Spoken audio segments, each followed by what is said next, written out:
Selamat pagi ataupun selamat siang semuanya. Perkenalkan saya Dr. Mei dari Departemen Parasitologi. Kali ini akan membawakan topik mengenai pendahuluan protozoa dan miscellaneous protozoa atau protozoa jenis lainnya ya. Oke.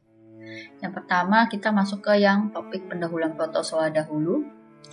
Yang nanti kita bahas itu mulai ada dari gambaran umum, strukturnya, siklus hidup, tapi yang secara umum aja protozoanya, hingga lokasi infeksinya dan sedikit respon imunnya.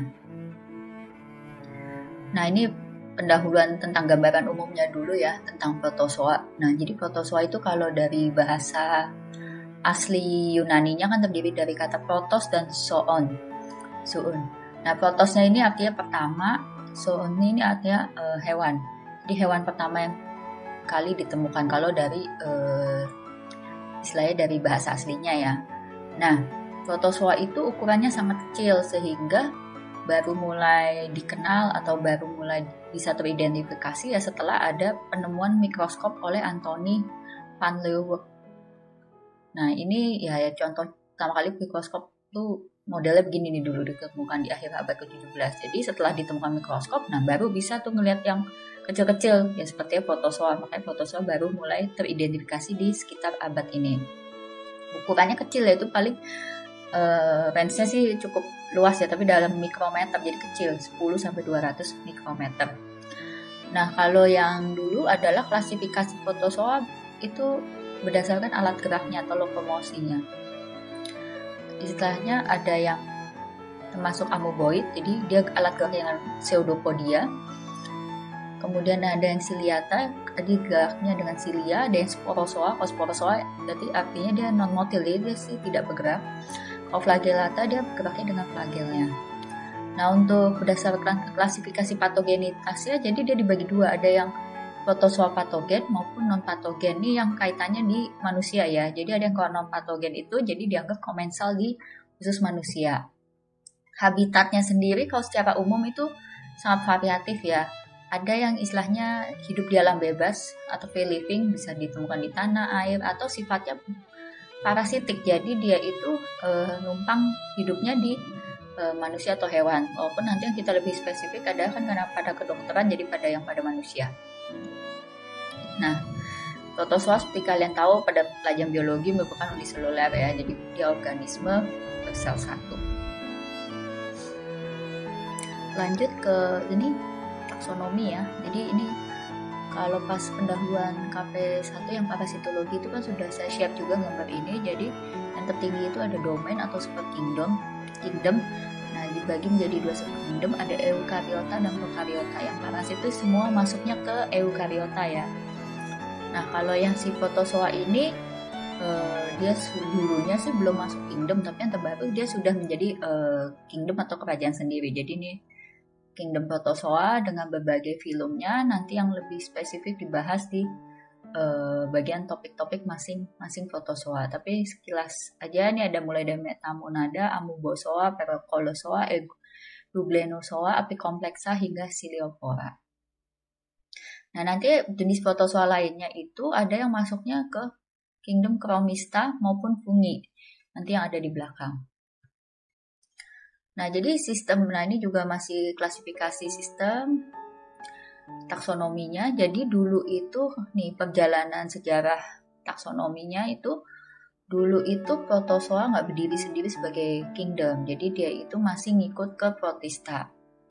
Nah, kemudian setelah yang oleh Cavalier Smith tahun 2004, protozoanya ini masuk menjadi kingdom tersendiri. Jadi kalau dulu itu kan masuknya masih ke kingdom protista. Nah, pembagiannya ini kalau yang dulu itu adalah ada Sarcomastigophora, filumnya Apicomplexa sama Coleophora. Jadi beda dengan yang tadi ya. Terus yang kelasnya ini kalau dulu lebih nyebutnya hanya 4 ini, lebih karena berdasarkan alat geraknya atau lokomosinya. Nah, tapi yang kalau terbaru nanti ada di tabel setelah ini. Jadi kalau yang terbaru dia sudah masuk kingdom sendiri ya protozoa ini. Nah, kalau nemu yang istilah ini berarti dia masih klasifikasi atau taksonomi yang lama. Nah, kemudian kan dengan perkembangan metode molekuler yang makin pesat.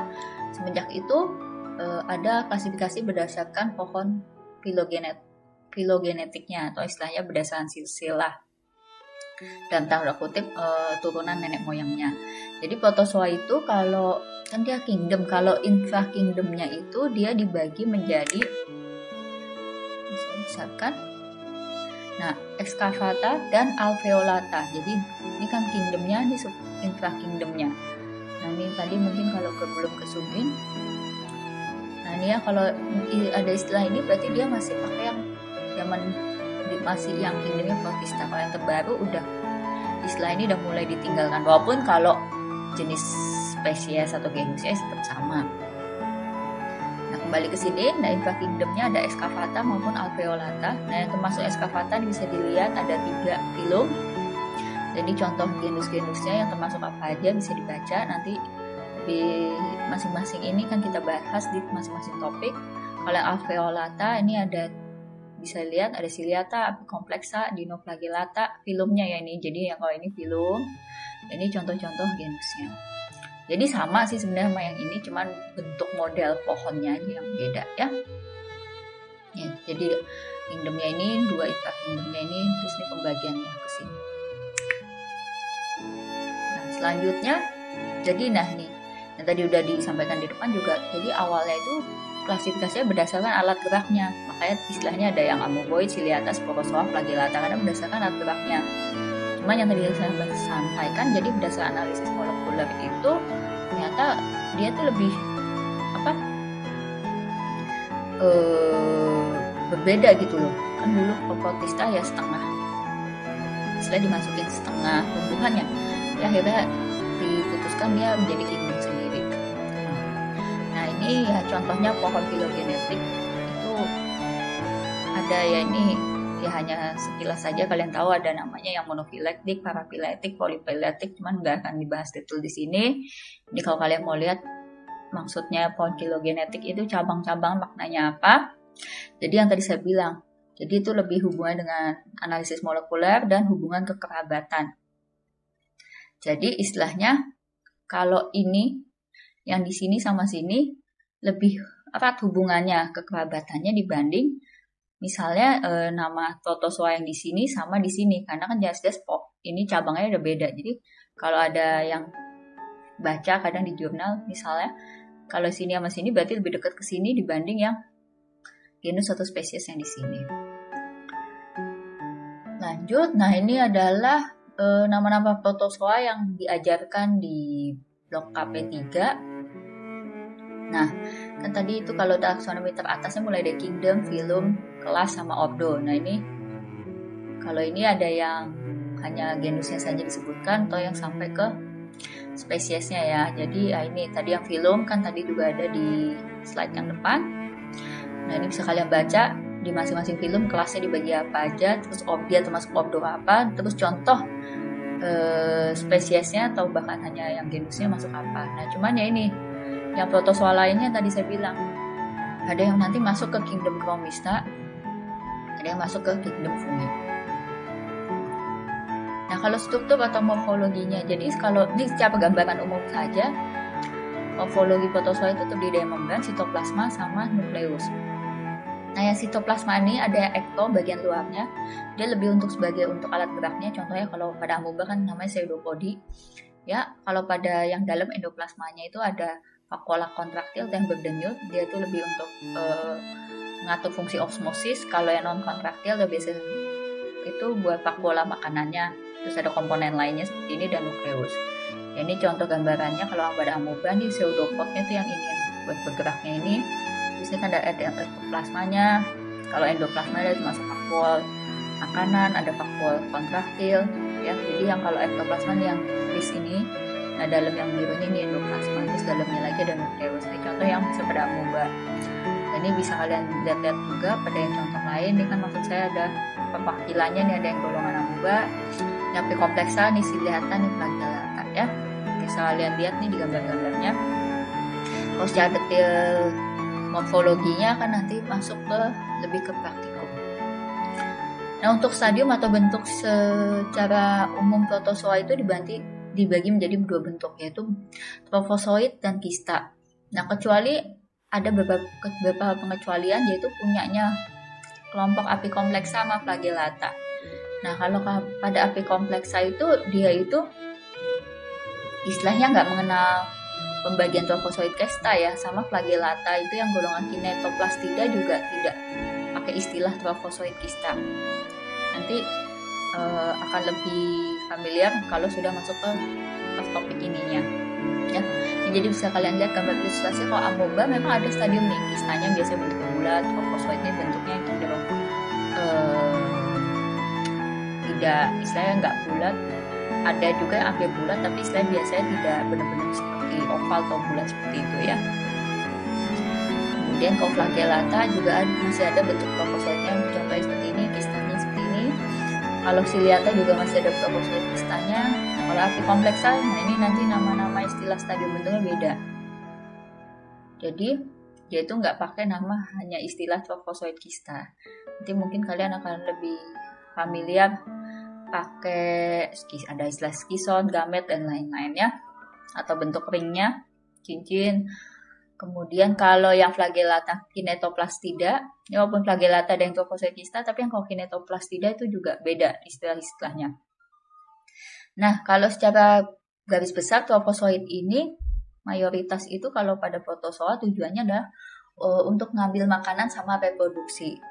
Ya, sedangkan kalau yang bentuk kistanya biasa itu termasuk stadium inaktif, dan biasanya kan dia itu jadi stadium infektif juga ya. Jadi dia perlu bertahan di lingkungan yang tidak kondusif. Jadi dia itu punya biasanya cenderung mungkin dindingnya agak tebal atau apa supaya bisa bertahan di lingkungan sebelum menginfeksi hospes lainnya. Ya, ini gambaran secara umumnya sebenarnya stadium atau bentuk. Nah, kemudian siklus hidup. Nah, siklus hidupnya itu protozoa ada dibagi, yaitu langsung dan tidak langsung. Ini juga di pendahuluan udah ya waktu yang KP1. Kalau langsung itu jadi dia itu hanya perlu satu hospes dan namanya hospes definitif. Kalau tidak langsung dia perlu lebih dari satu hospes. Jadi perlu ada hospes definitif ya, ada hospes perantaranya, baik itu bentuk 1 atau 2. Karena kita belajar pada kedokteran, maksudnya adalah yang hospesnya ini ada kaitannya dengan manusia, bisa sebagai definitif atau perantaranya. Ya. Nah, contoh yang butuh perantara ya ini kan protozoa plasmodium. Jadi dia itu ada yang pada nyamuk, ada yang pada manusianya. Nanti secara detail mungkin pada saat kalian belajar tentang plasmodium. Selanjutnya mengenai reproduksi. Jadi protozoa itu biasanya reproduksinya banyaknya itu secara aseksual ya. Jadi walaupun ada juga yang secara seksual, contohnya yang golongan ciliata maupun sporozoa atau yang disebut apikompleksa. Nah, kalau yang reproduksi aseksual ini ada yang pembelahan binier, jadi hanya membelah jadi dua, baik itu ada yang bentuknya pembelah longitudinal, transversal maupun binier saja. Contohnya pada kalau binier saja pada amoeba, atau juga pembelahannya itu tidak binier tapi multiple atau yang disebut juga dengan skizogonik. Nah, itu contohnya pada yang Toxoplasma plasmodium. Jadi si nukleusnya ini yang belah-belah di dalam satu itu skisonnya, kemudian nanti akan menghasilkan di dalamnya banyak merozoid.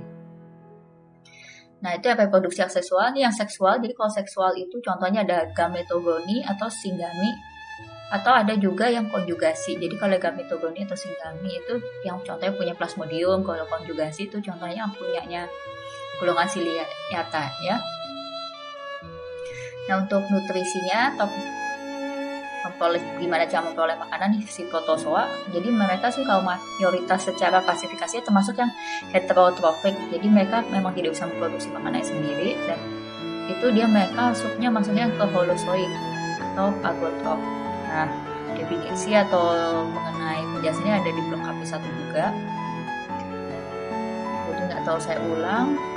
Kemudian, nah itu untuk menangkap makanannya ya tergantung alat geraknya. Kalau golongan flagellata dia ngambil pakai si flagelnya. Kalau misalnya si yang golongan amoeba pakai pseudopodnya buat ngambil makanannya. Terus kan difagosit sama dia. Kalau yang ciliata ya pakai cilianya dia. Terus kan nanti kan masuk ada juga dia di endoplasmanya yang tadi saya sebutkan, ada namanya vakuola makanan untuk mencernanya. Ya, jadi, nah itu rata-rata ada bentuknya ini. Yang kalau benar-benar parasitik, contohnya yang si api kompleks yang punya Plasmodium. Jadi dia itu bersifat parasitik karena dia ngambil nutrisinya dari cairan tubuh, dari cairan tubuhnya itu ya si sel, atau kan kita tahu Plasmodium menyerang sel darah merah pada manusia. Nah ini untuk tempat infeksinya ya, ini ilustrasi. Jadi kalau menyerang manusia ya dia bisa menyerang berbagai organ tubuh ya, tergantung protozoanya apa. Tapi untuk masing-masing detail jelasnya nanti pada masing-masing topik. Jadi bisa mulai menyerang hanya dari pencernaan ataupun dia ke mana ini, organ reproduksi, ke jantung dan lain-lain. Nah untuk respon imun yang perlu kalian tahu, di kemarin pas pendahuluan KP1 juga kalian perlu tahu mana yang parasit intraseluler, mana ekstraseluler, karena itu ada kaitannya dengan proses respon imun tubuh manusianya. Nah, kalaupun intraseluler sifatnya obligat atau fakultatif. Kalau obligat kan dia memang benar-benar harus hidup di dalam istilah sel tubuh hostnya. Kalau fakultatif ya setengah-setengah. Contoh protozoanya kalau obligat Plasmodium, yang fakultatif Trypanosoma cruzi. Nah, ekstraseluler yaitu jadi dia sih tidak di dalam selnya ya. Contohnya ada Giardia ataupun Entamoeba histolytica. Nah, kemudian kita masuk ke yang protozoa lain-lainnya. Nah, yang dimaksud dengan yang mau saya bahas di sini ada apa aja sih? Jadi ada Balantidium coli yang termasuk golongan ciliata, ada Dientamoeba fragilis. Jadi dia itu kalau yang terbaru dia itu masuk ke kelasnya flagellata juga, walaupun dia itu sebenarnya nggak punya flagellata yang benar-benar kelihatan kayak punyanya misalnya yang barengannya Giardia atau misalnya Trichomonas. Jadi tapi secara hasil pemeriksaan molekulernya katanya kekerabatannya lebih dekat ini, makanya dia masuk ke sini. Kemudian ada juga Microsporidia dan Blastocystis hominis. Nah ini yang pada tabel. Jadi yang masuk protozoa lain-lain yang dibahas di topik kali ini adalah protozoa yang memang masih kingdom protozoa, yaitu ada di Entamoeba fragilis sama yang si Balantidium coli ini, tapi yang ini yang filmnya Ciliopora. Kalau ini yang filmnya Metamonada. Nah sama ya ini. Kalau Blastocystis hominis sudah bukan punya kingdomnya protozoa ya, tapi Dacromista. Tapi pada banyak bekal ataupun kepustakaan tuh masih dibilang nih protozoa, padahal kalau secara taksonomi yang terbaru dia sebenarnya kan masuknya ke Chromista. Dan Microspora atau contohnya Microsporidium genusnya, dia itu juga nggak masuk kingdom protozoa, udah masuk kingdom fungi, tapi masih sering dikait-kaitkan dengan protozoa. Dan ini gambar ilustrasinya. Nah yang paling kiri ini adalah yang ciliata yang Balantidium coli. Ini contoh bentuk protozoidnya, ini kistanya. Walaupun nanti kalau spesifik detail morfologi penjelasannya lebih pada praktikum ya. Ini contoh gambar Dientamoeba fragilis ya. Nah kalau Dientamoeba fragilis itu, kalau ini kan ada stadium namanya trophozoid kista. Kalau Dientamoeba fragilis itu ada beberapa pustaka yang mengatakan ada bentuk kistanya, tapi hampir nggak pernah ditemukan fesesnya. Rata-rata ditemukan hanya bentuk ini maksudnya bentuk trophozoidnya. Kalau Blastocystis hominis itu bentuknya ada macam-macam. Tapi ini contohnya kalian bentuk vakuolar. Jadi khasnya itu ada kayak vakuolar gitu, dengan ada kayak ini titik-titik nukleus kecil-kecil di perifernya. Kalau Microsporidia itu ukurannya kecil banget. Ini perbandingannya kan nih paling gede 50-an, 70, 40. Ini cuma 5, memang ini juga paling kecil lebih sampai 5. Kalau ini bahkan kurang dari 5. Ini cuma 1 sampai 4 mikrometer. Kecil banget. Jadi pewarnanya juga biasa lebih butuh khusus, misalnya pewarna kromotrop. Dan baiknya dia masuk diceknya mikroskopnya elektron karena kecil sekali. Nah kita masuk ke yang Balantidium coli. Jadi dia merupakan, tadi kan udah lihat tuh contoh gambar dengan ukurannya. Dan dibanding protozoa lainnya dia termasuk protozoa terbesar yang dapat menginfeksi manusia. Nah habitatnya itu ada di mana? Di usus besar. Kalau menginfeksi manusia, hospes definitifnya adalah babi. Sedangkan nih contoh. Jadi hospes jadi si babi, tapi kalau kena manusia berarti istilahnya hospes, jadi hospes incidental. Nah, untuk term mengenai host-space definitif, perantara, insidental, paratenik, dan lain-lainnya itu kan sudah saya sampaikan di pendahuluan AP1 ya, mengenai terminologi itu. Nah, jadi kalau secara tidak sengaja menginfeksi manusianya atau individu yang imunokompeten, imunnya baik, mayoritas itu tidak bergejala atau seakan-akan hanya menjadi komensal saja. Tapi pada individu yang rentan, contohnya pada orang yang dengan kurang gizi, nah itu bisa menyebabkan keluhannya seperti dysentery amoebiasis. Walaupun jarang ya, jadi kejadian ini sangat jarang. Dan ini adalah sekilas mengenai gambaran siklus hidupnya. Jadi stadium infektifnya itu adalah tadi yang saya sampaikan, mayoritas kan stadium kista itu mengenai stadium infektifnya.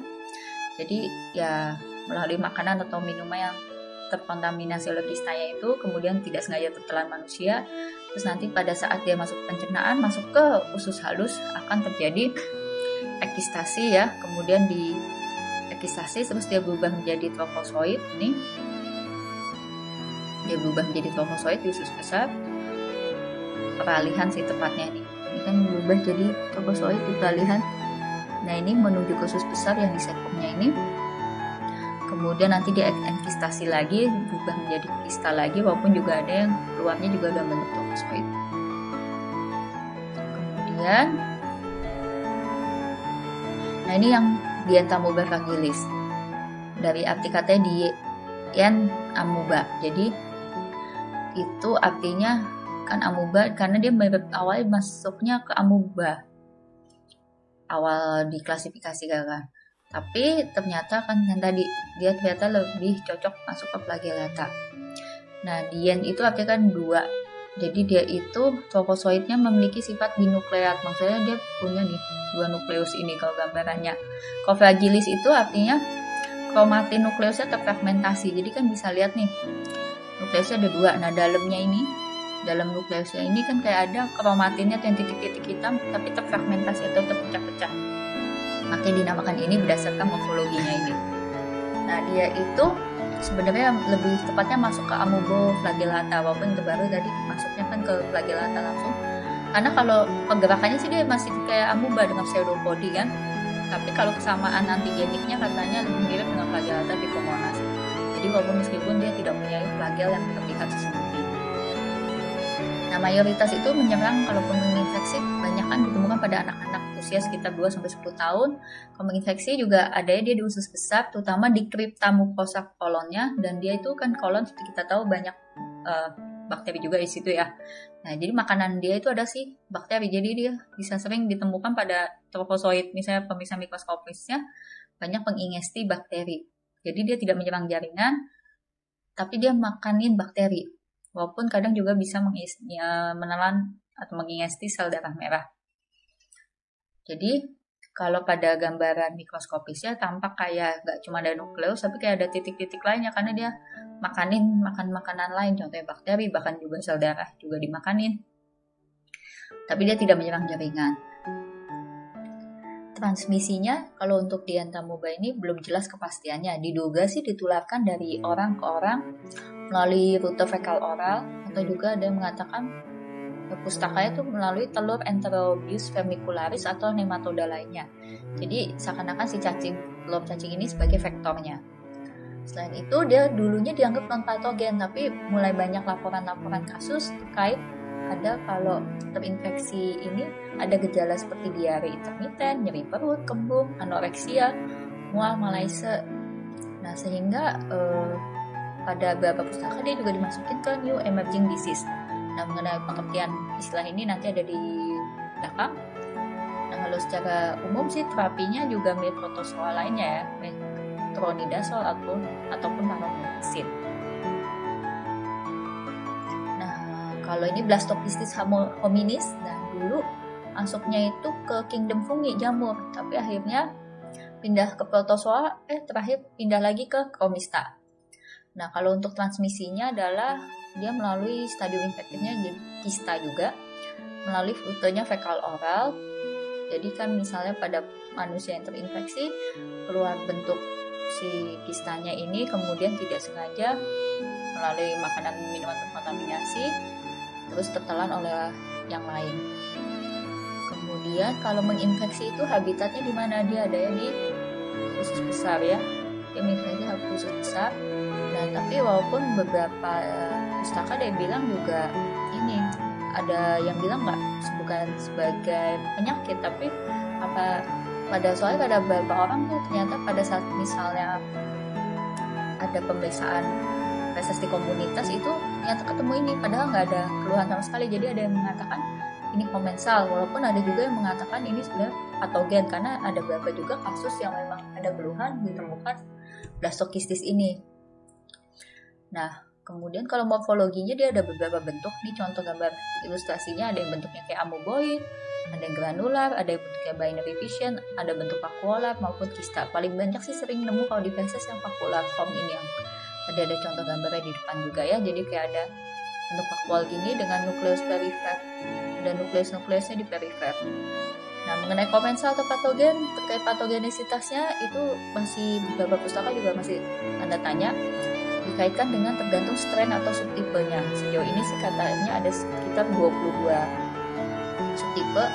Nah, kalau yang banyak pada manusia ada subtipe yang 1-4. Nah, tapi mana yang dominan, mana yang enggaknya itu kalau berdasarkan penelitian epidemiologi tergantung geografisnya. Kebanyakan sih katanya ditemukan di negara berkembang dan ada kaitannya dengan higienisitas. Jadi patogen atau enggaknya tergantung pada subtipenya. Nah, untuk gejalanya itu ada yang mulai dari cuma asimptomatik hingga ada gejala gastrointestinalnya, yaitu terutama misalnya pada penderita yang imunokompromi, dan beberapa sumber juga mengatakan ada kaitannya dengan ini kejadian inflammatory bowel disease ataupun irritable bowel syndrome. Untuk terapinya juga mirip dengan yang lain, protozoa lain ya, contohnya metronidazole atau bisa juga iodoquinol ya. Nah, ini kalau microsporidia. Nah, microsporidia itu yang tadi masuknya ke fungi ya.